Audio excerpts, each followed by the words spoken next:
नमस्कार, मैं स्वतंत्र कुमार और आप सभी का स्वागत करता हूं आपके अपने चैनल शॉर्ट हैंड टीम पर। तो दोस्तों, आज के इस वीडियो में जनसत्ता के संपादकीय से 1133 शब्दों के डिक्टेशन को हम लोग लेने वाले हैं। इसे हम केवल एक ही स्पीड में लेंगे, 100 की स्पीड में हमें आज के इस डिक्टेशन को लेना है। अगर आपको कम स्पीड की ज़रूरत होगी या इससे अधिक स्पीड की ज़रूरत है तो आप यूट्यूब से ही वीडियो देखते समय स्पीड को कम या अधिक कर सकते हैं। अगर आपको इस डिक्टेशन के पीडीएफ की ज़रूरत है तो हमारे टेलीग्राम ग्रुप को जरूर ज्वाइन कर लें, वहां पर आपको इस डिक्टेशन का पीडीएफ मिल जाएगा। तो 100 की स्पीड में आपका डिक्टेशन स्टार्ट होगा 5 सेकंड के बाद। तब तक के लिए आप रेडी रहें। स्टार्ट। एक बार फिर रसोई गैस के घरेलू सिलेंडर की कीमत 25 रुपये बढ़ गई। हालांकि अब हर महीने घरेलू गैस की दरों की समीक्षा होती है और उसी के मुताबिक कीमतें बढ़ाई जाती हैं। पिछले महीने भी सिलेंडर महंगा किया गया था। अब दिल्ली में रसोई गैस के घरेलू सिलेंडर की कीमत 884 रुपये 50 पैसे हो गई है। उत्तर प्रदेश के कुछ शहरों में इसके लिए लोगों को 947 रुपये चुकाने पड़ेंगे।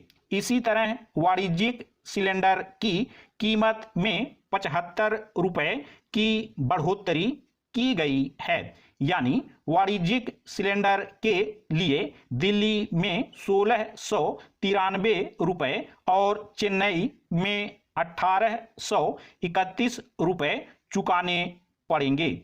इस साल के शुरू से लेकर अब तक रसोई गैस की कीमत 190 रुपये से अधिक बढ़ चुकी है। इसी तरह पाइपलाइन के जरिए घरों में सीधे पहुंचाई जाने वाली रसोई गैस यानी पीएनजी की कीमत में भी लगातार बढ़ोतरी हो रही है। पेट्रोल और डीजल की कीमतों में लगातार बढ़ोतरी से लोग पहले ही परेशान हैं। रसोई गैस की कीमतें बढ़ने से उन पर महंगाई की दोहरी मार पड़ रही है। मगर लगता है सरकार को ईंधन की बढ़ती कीमतों की कोई परवाह नहीं है। पैरा। अपने पिछले कार्यकाल में भाजपा सरकार ने उज्ज्वला योजना के तहत हर गरीब परिवार को मुफ्त गैस सिलेंडर उपलब्ध कराए थे। तब इस योजना का बढ़ चढ़ कर श्रेय लेने का प्रयास किया गया और दावा किया गया था कि अब इससे गृहिणियों के स्वास्थ्य पर बुरा असर नहीं पड़ेगा।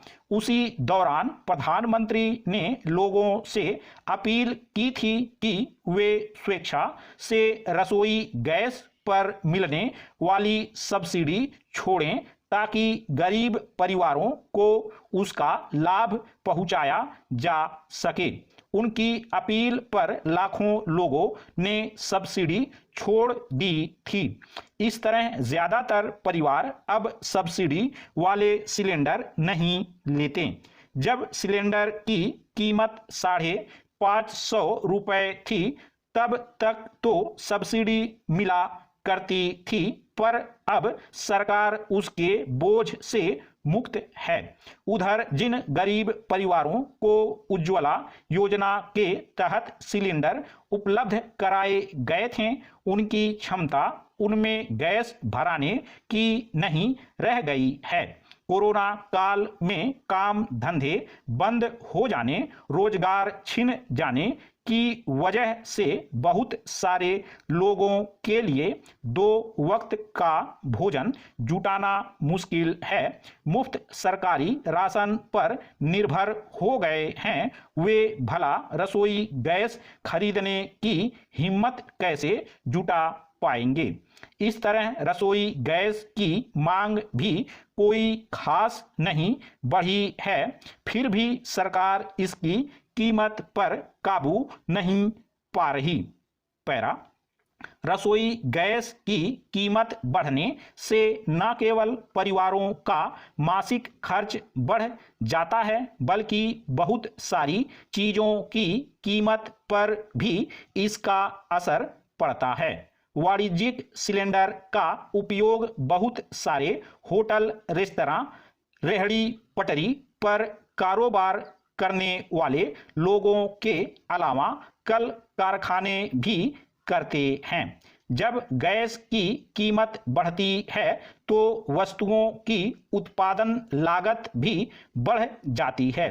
पेट्रोल डीजल की कीमतें बढ़ने से पहले ही माल ढुलाई महंगी हो गई है। ऐसे में वस्तुओं की कीमतों पर नियंत्रण पाना मुश्किल बना हुआ है। मगर पिछले दिनों जिस तरह वित्त मंत्री ने ईंधन की बढ़ती कीमतों का दोष कांग्रेस सरकार के ऊपर मढ़ दिया, उससे जाहिर हो गया कि उनकी चिंता के केंद्र में महंगाई कहीं नहीं है। अगर सरकार इसी तरह व्यवहारिक उपाय तलाशने के बजाय अपनी जिम्मेदारी से बचती रहेगी तो आने वाले दिनों में ये समस्याएं और बढ़ेंगी। पैरा, सुप्रीम कोर्ट ने नोएडा में सुपरटेक की 40 मंजिला 2 इमारतों को गिराने का आदेश देकर साफ कर दिया है कि अब बिल्डरों की मनमानी नहीं चलने वाली। ये दोनों इमारतें सारे नियम कायदे तोड़ते हुए प्राधिकरण की मेहरबानी से खड़ी कर ली गई थीं, पर अब इन्हें 3 महीने के भीतर ढहा दिया जाएगा। अदालत के इस फैसले को एक सख्त संदेश के रूप देखे जाने की जरूरत है। संदेश यह है कि बिल्डरों से लेकर प्राधिकरणों तक को अब नियम कानूनों के तहत ही काम करना होगा, वरना ऐसी ही कड़ी कार्रवाई होगी।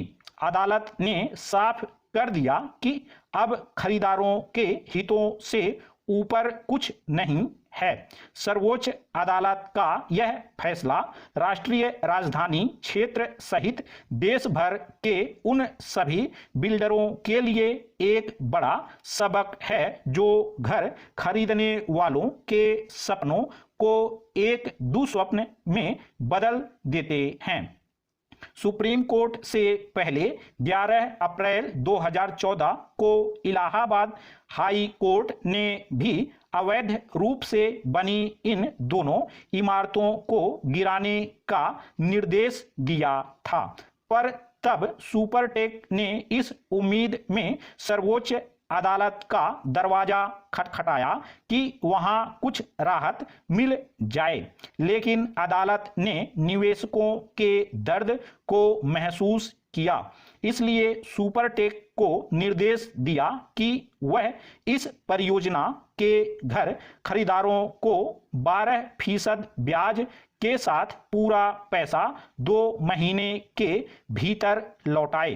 पैरा, गौरतलब है कि पिछले 2 दशकों में राष्ट्रीय राजधानी क्षेत्र में बड़ी संख्या में आवासीय परियोजनाएं खड़ी हो गई हैं। इनमें ज्यादातर परियोजनाएं नोएडा और ग्रेटर नोएडा में हैं। नामी गिरामी बिल्डर लाखों लोगों को घर देने का सपना देकर अरबों का कारोबार खड़ा करते गए।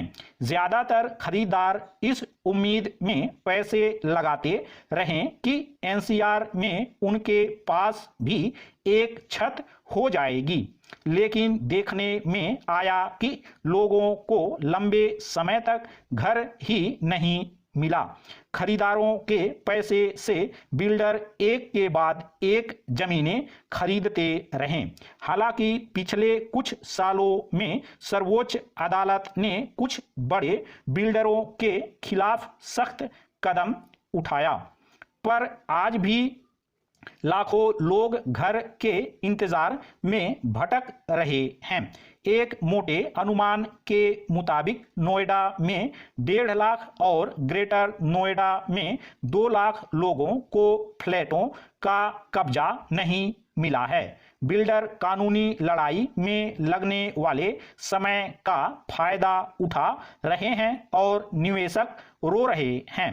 पैरा सर्वोच्च अदालत ने अपने आदेश में बिल्डरों के साथ प्राधिकरण के संबंधित अधिकारियों पर भी कार्रवाई करने को कहा है।